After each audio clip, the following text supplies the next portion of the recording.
Hello বন্ধুরা, কেমন আছো তোমরা সবাই? আশা করি অনেক অনেক ভালোই আছো। আর তোমাদের ভালোবাসায় আমিও অনেক ভালো আছি, কারণ তোমরা আমাকে যে পরিমাণে ভালোবাসা দিয়েছো এবং সাপোর্ট দিয়েছো তা আমি কোনোদিন ভুলতে পারবো না। তাই তোমাদেরকে মজা দেওয়ার জন্য আবারও একটি নতুন গল্প নিয়ে হাজির হলাম। গল্পটি শোনার মতো, আশা করি তোমাদের দাঁড়িয়ে যাবে এবং তোমরা হাতের কাজ করতে সবাই হেডফোন নিয়ে বসে যাও। যদি আমার গল্প শুনে মজা পাও তাহলে অবশ্যই আমার চ্যানেলটি সাবস্ক্রাইব করবে। তো চলো বন্ধুরা, আমরা কথা না বাড়িয়ে আসল গল্পে চলে যাই। আজকেই আমার বিয়ে হয়েছে। আমার বিদায়ের সময় মা আমাকে ডেকে বললেন, চামেলি, বিয়ের রাতে স্বামীকে তোর কাছে আসতে দিবি না, কারণ সে যদি তোর কাছে আসে তাহলে তাকে ছেড়ে দিয়ে দেবে।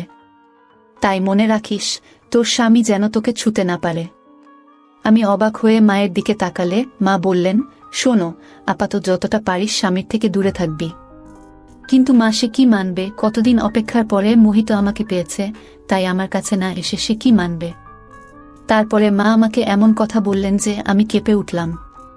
আমি বললাম, মা, তোমার আমাকে বিয়ে দেওয়া উচিত হয়নি।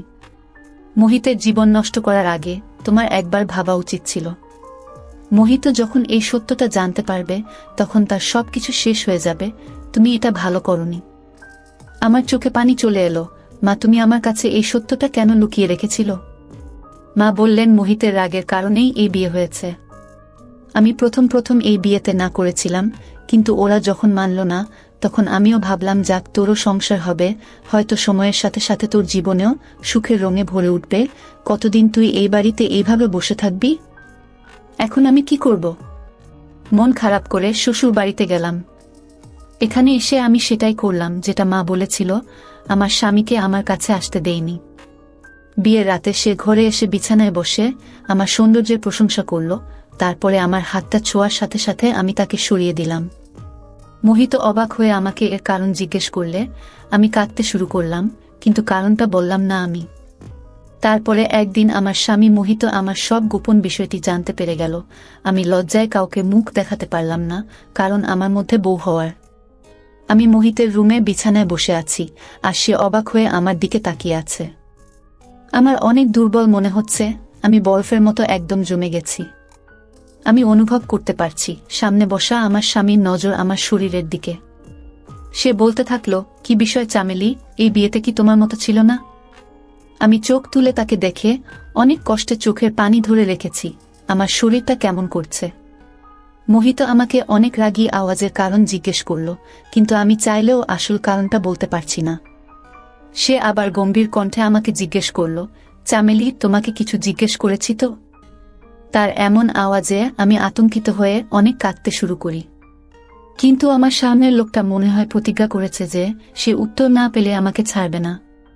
মোহিত আবার উচ্চকণ্ঠে বলল, তোমার কান্না থামাও আর আমাকে বিষয়গুলোর কারণ বলো।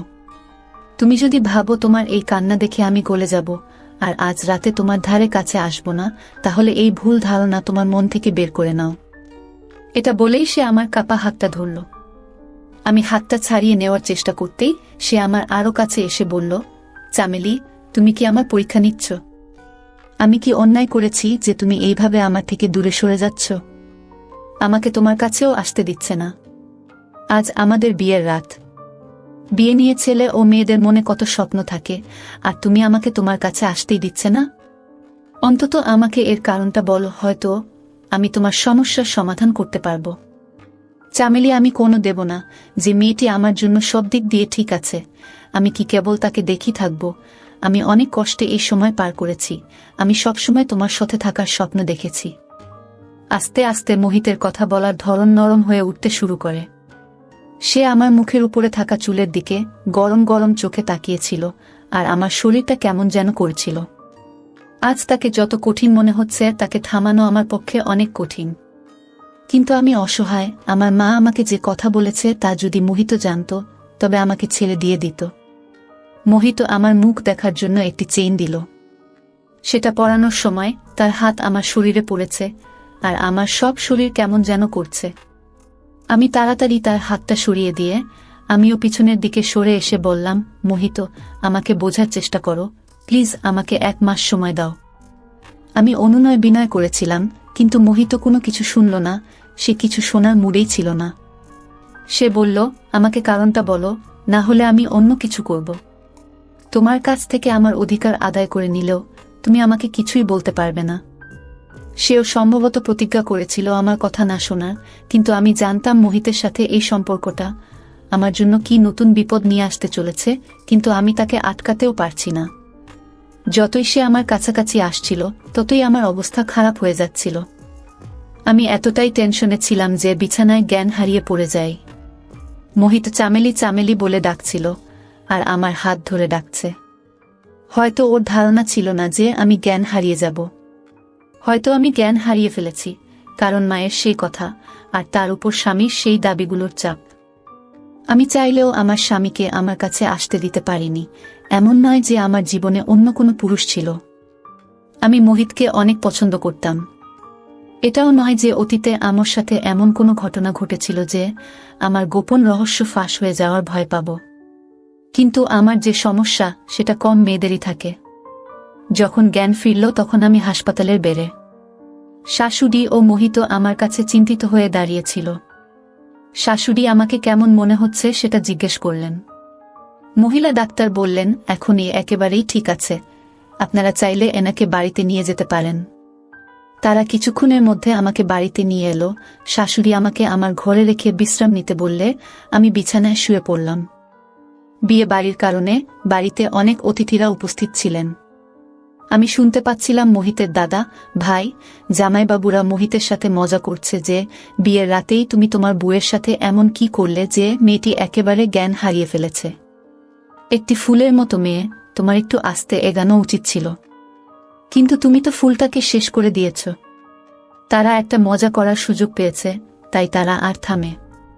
সবাই কি ভাবছিল জানি না, তবে আমি নিজেই লজ্জা পাচ্ছিলাম, কারণ আমার কারণে মোহিত সবার সামনে লজ্জিত হচ্ছিল। কেউ তাকে উপদেশ দিচ্ছিল 4 দিন ওই রুমের ধারে কাছেও যাবে না। কেউ আমার শাশুড়িকে বলছিল যে তুমি নিজের কাছে তোমার বৌমাকে রাখো, পাশে মোহিতের মুখ দেখে নতুন বউ আবার জ্ঞান হারিয়ে ফেলবে। হাসি মজার আওয়াজে আমি নিজের চোখেই ছোট হয়ে যাচ্ছি, কিন্তু আমিও অসহায়। আমি যদি আমার স্বামীকে আসল কারণটা বলি তাহলে সে আমাকে ছেড়ে দিয়ে বাড়ি থেকে বের করে দেবে।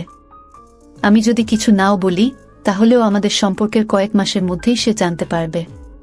কিছুদিন শাশুড়ি আমার কাছে আসতে থাকলেন। তিনি আমাকে খাবারও খাওয়াতেন। তিনি অনেক নরম মনের এবং স্নেহময়ী মহিলা।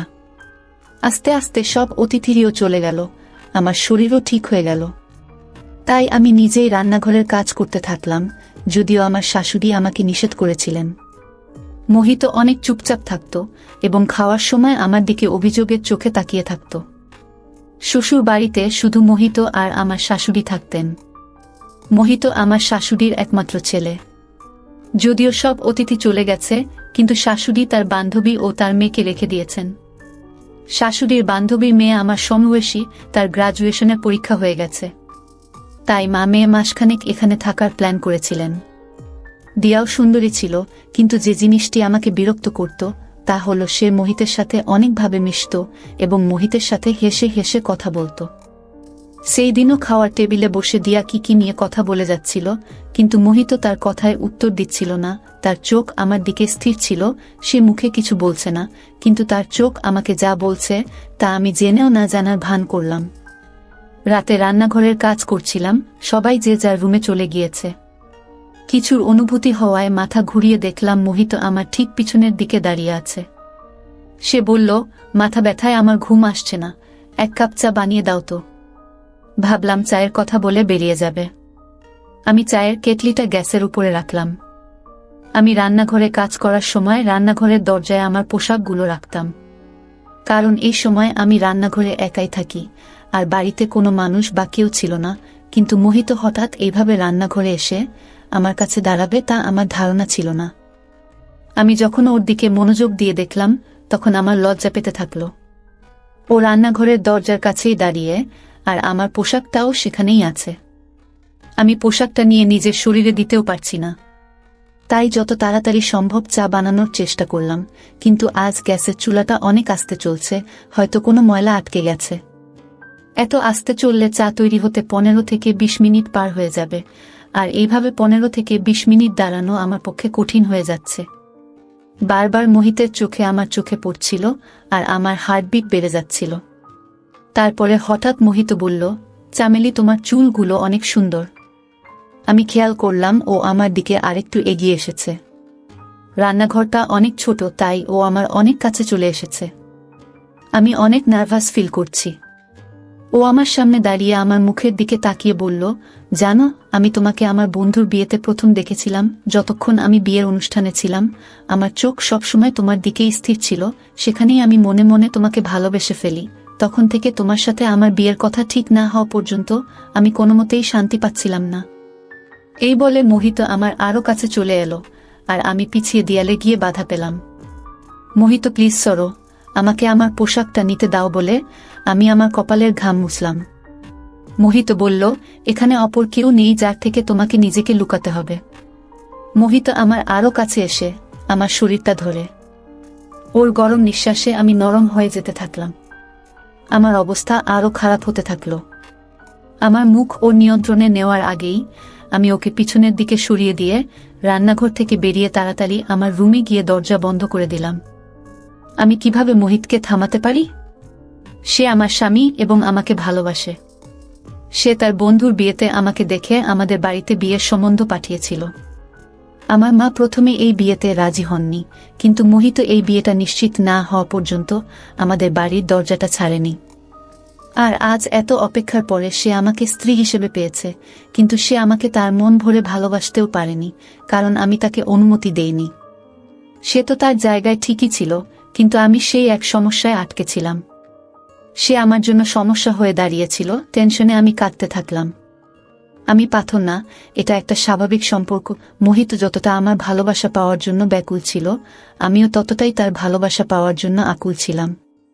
মনে হতো আমি সব কথা ভুলে তার মনের মধ্যে লুকিয়ে পড়ি, কিন্তু আমার অসহজত্ব আমাকে আটকে রেখেছে। আমি কাঁদতে কাঁদতে কখন ঘুমিয়ে পড়েছি জানি না। সকালে যখন ঘুম থেকে উঠলাম, মোহিত অফিসে চলে গেছে। আমি মোহিতের এত তাড়াতাড়ি অফিসে যাওয়ার কারণ জিজ্ঞেস করলে শাশুড়ি বললেন, তিনি জানেন না, হয়তো অফিসে কিছু জরুরি কাজ আছে। আমার মনে পড়ল আমি সারারাত রুমে দরজা ভিতর থেকে বন্ধ করে রেখেছিলাম। সম্ভবত মোহিত ডাইনিংয়ের সোফায় ঘুমিয়েছে। তার ব্যাগ জামাকাপড় তো রুমেই। বুঝলাম মোহিত অফিসে যায়নি, বাড়ি থেকে কোথাও একটা চলে গেছে। এখন আমার মোহিতের চিন্তা হতে থাকল। জানি না সে কোথায় গেছে, হয়তো সে আমার উপর রাগ করেছে। এইসব চিন্তাতেই সারাদিন পার করলাম আমি। সন্ধ্যার দিকে মোহিত এসে সোজা ঘরে চলে গেল। তারপর থেকে মোহিত আমার সাথে কথা বলা একেবারেই বন্ধ করে দিল। সে আমার দিকে তাকায়ও না।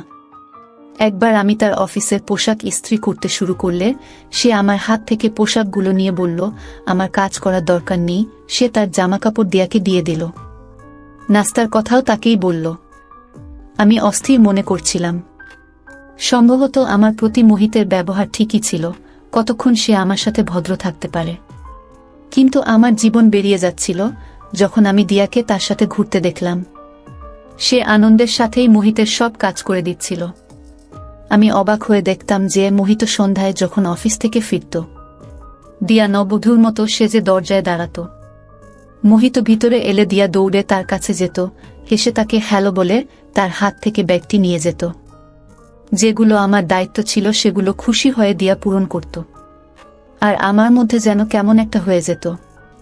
কিন্তু আমি কী বা করতে পারি, কারণ মোহিত নিজেই তাকে এত গুরুত্ব দিচ্ছিল। সম্ভবত মোহিত আমার কাছে যা চাচ্ছিল তা আমি পূরণ করতে পারিনি। যদি বিষয়টা এতেই সীমাবদ্ধ থাকত তাহলে ঠিক ছিল।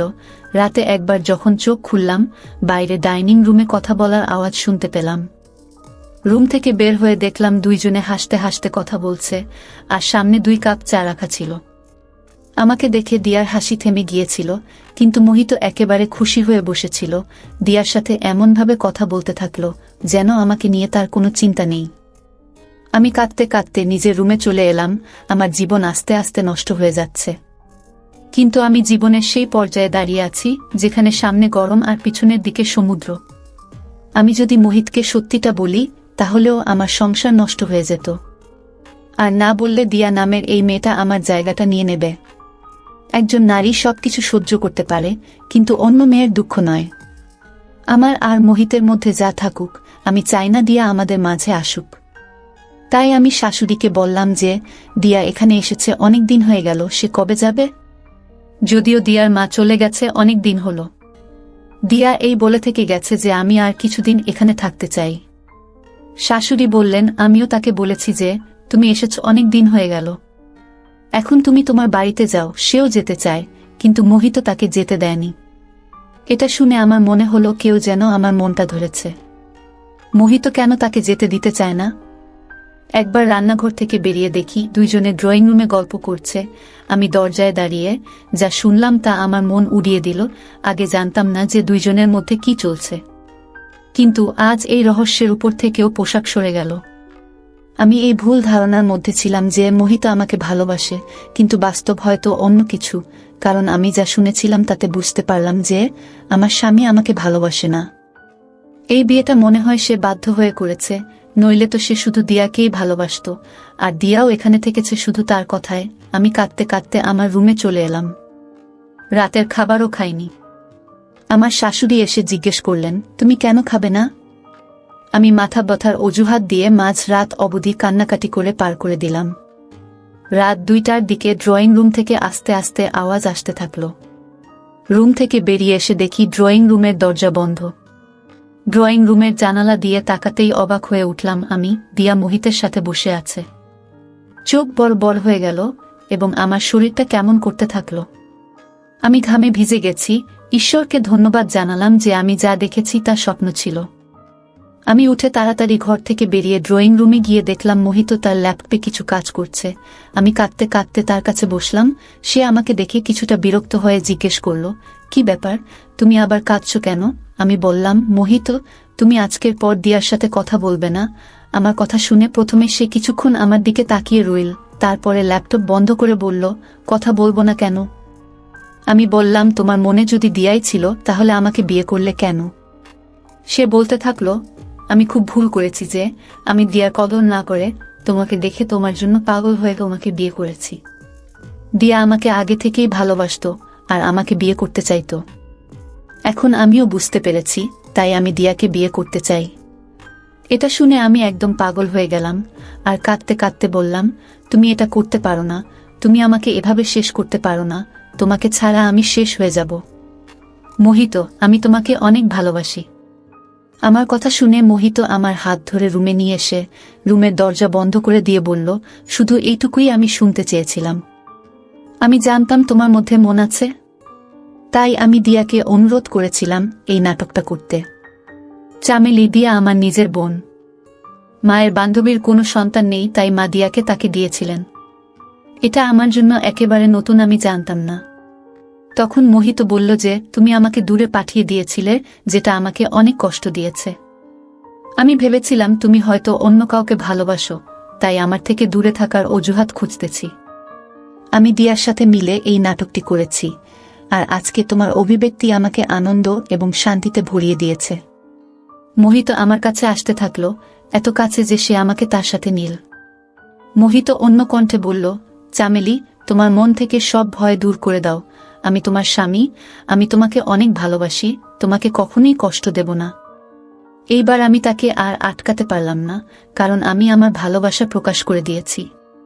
সারা রাত এই ভয়ে পার করলাম যে যেদিন মোহিত আমার সত্যিটা জানবে সেই দিনই হবে এই বাড়িতে আমার শেষ দিন। যাই হোক, আমার আদর পেয়ে মোহিত অনেক খুশি। কিছু দিন পরে দিয়াও ফিরে গেল, কিন্তু আমি সবসময় ভয়ে ভয়ে থাকতাম যে মোহিত যখন আমার সত্যটা জানতে পারবে তখন আমার কি হবে।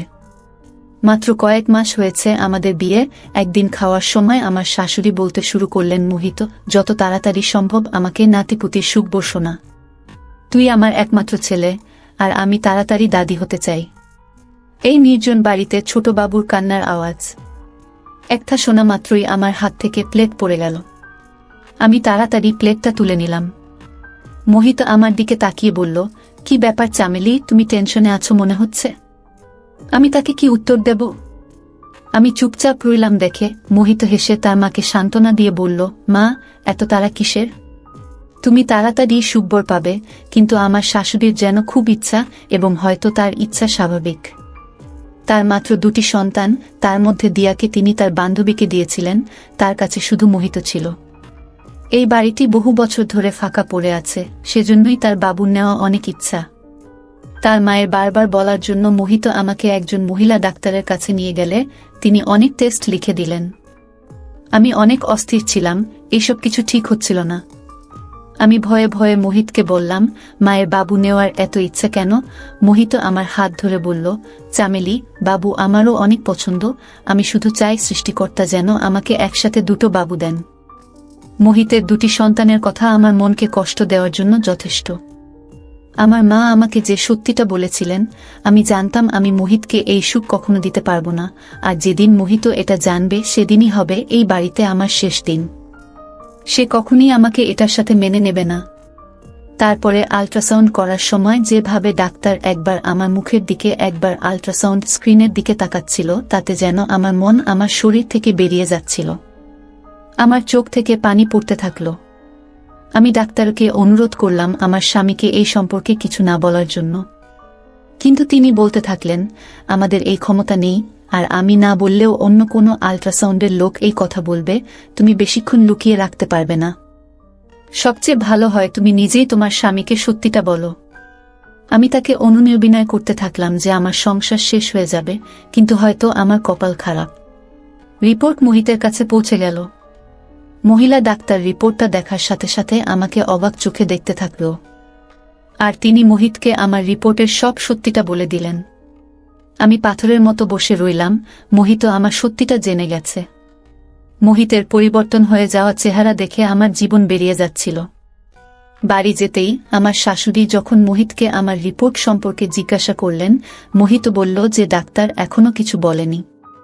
আমি এই কথা শুনে কিছুটা সুখ অনুভব করলাম, কারণ শাশুড়ি জানলে আমাকে হাত ধরে বাড়ি থেকে বের করে দিতেন। আমি চুপচাপ আমার রুমে চলে এলাম।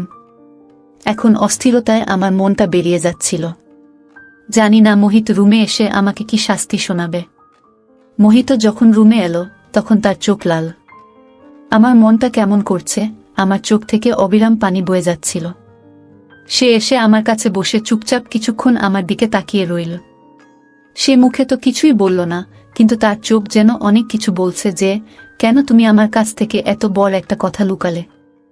আমার চোখ থেকে অবিরাম পানি ঝরতে থাকল। আমি নিজেকে ভাগ্যের হাতে ছেড়ে দিয়েছি।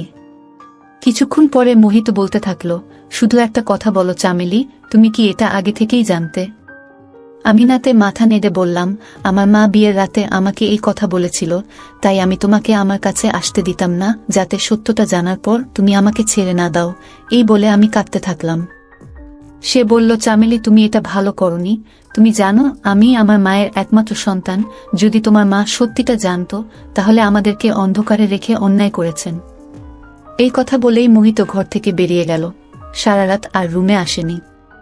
বিয়ের রাতে মা কাঁদতে কাঁদতে আমাকে বলেছিলেন যে জন্ম থেকেই আমার মধ্যে বাবু নেওয়ার ক্ষমতা নেই, আমি কখনই মা হতে পারবো না।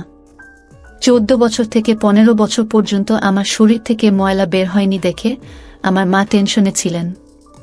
আমার 16 বছর বয়সেও যখন আমার শরীর থেকে ময়লা বের হয় না, তখন তিনি আমাকে একজন মহিলা ডাক্তারের কাছে নিয়ে যান, যেখানে আমার আল্ট্রাসাউন্ড হয়েছিল, কিন্তু মা তখন আমার কাছ থেকে এই সত্যটা লুকিয়ে রাখেন।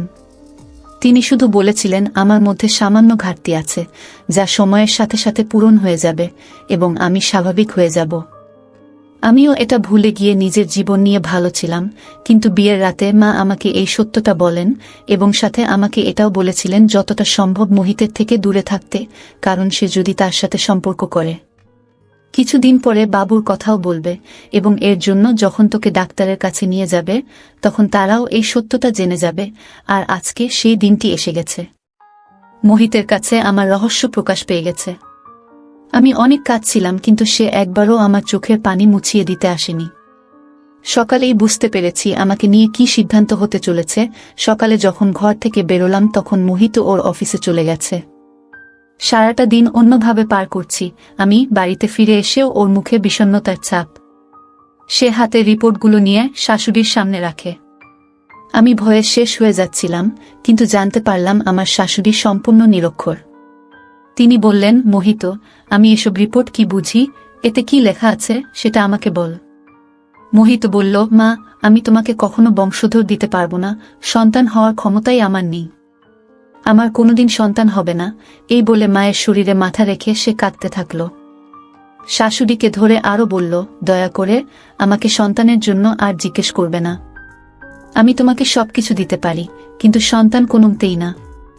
এসব শুনে আমার শরীরের রং পরিবর্তন হয়ে গেল। মোহিত সবকিছু নিজের উপরে নিয়ে আমাকে সবকিছু থেকে মুক্তি দিয়ে দিল। আমার শাশুড়িও কাঁদছেন, আর আমি অবাক হয়ে আমার স্বামীর দিকে তাকিয়ে রইলাম যে এটা পুরুষের কোনো রূপ, যেটা মোহিতের রূপে আমার সামনে। আমার শাশুড়ি কিছুক্ষণ কান্নাকাটি করে তারপরে তিনি বললেন, চিন্তা করিস না মোহিত, অনাথ আশ্রম থেকে একটা বাবু নিয়ে আসিস, আর আমরা নিজের মনে করে তাকে মানুষ করব। কিন্তু তুই মন খারাপ করিস না, আমি আর কখনো তোকে সন্তান নিতে বলবো না। রুমে এসে মোহিত প্রাণহীন মানুষের মতো শুয়ে পড়ল। আমি তার কাছে গিয়ে তার পা ধরে কাঁদতে কাঁদতে বললাম, তুমি একই করলে? আমার সমস্যাগুলো নিজের মাথায় নিয়ে নিলে। সে আমাকে হাত ধরে তার কাছে বসিয়ে বলল, স্বামী স্ত্রী একে অপরের অংশ এবং আমাদের নিজেদের সমস্যাগুলো মেনে নিতে হয়।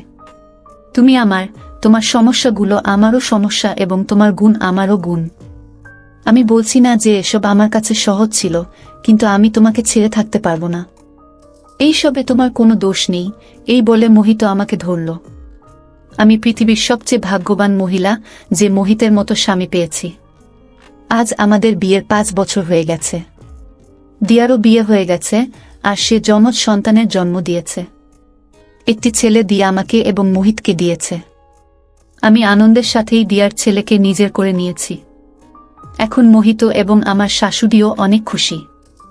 ওই বাবুর জন্য এখন মনে হচ্ছে আমাদের পরিবার পরিপূর্ণ। বন্ধুরা, আজকের ভিডিওটা এখানেই শেষ করলাম।